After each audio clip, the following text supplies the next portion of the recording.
demə. 70 neçə manat şot gəlib. Deyir 100 manat qoyub, deyir gedək. Xəstəsə 28 manat şot qoyarlar. Ayıbdır.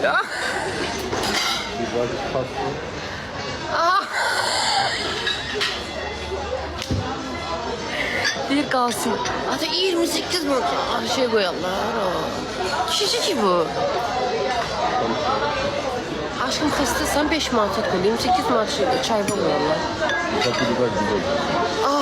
30 mən götürərəm, yaxşı, 30.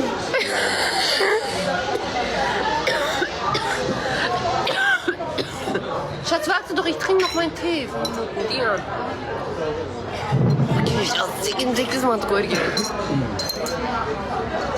Koy ha.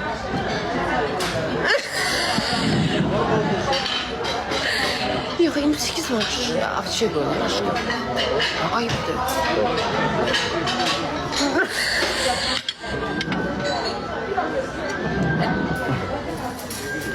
Sen çay mı içiyorsun? Kalsın, hadi düzüde kalsın. Ayıp niye? Ayıp olur, hiç şey olur. Ayıpdır, ağırdır. Az onu demirəm ya, ayıpdır. Ayıp deyirəm ki, durup getmək istəyirəm, ayıpdır deyən. Bir ayıp niye olur? Arvada çay içir durur gedir. Yine saat geçsin arabada otursun burada.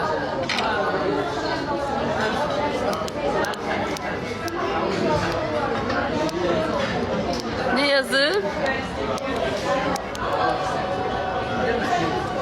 Dedi kalsın. Kalsın.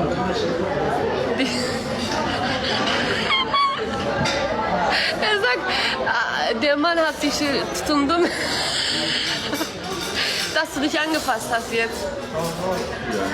Mit Sprache, dass du jetzt zu uns gehört. Er ist Türke. Bir adam da Rüşet bilir. Kalsın kalsın. Az yaxşı da. Yaxşı. Yanırsan. Yaza bilmirsən. O sözü yaza bilmirsən. Hə? Kalsın.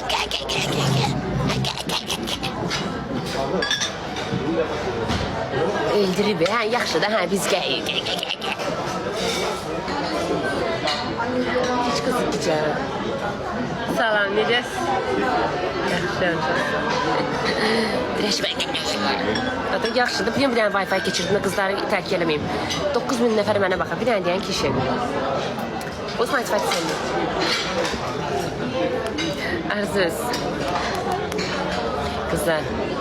Necə eləyim ki, Wi-Fi keçir? Bir dənə deyənin dondurum sizi. Bunun Wi-Fi-ni onu keçirtməliyəm.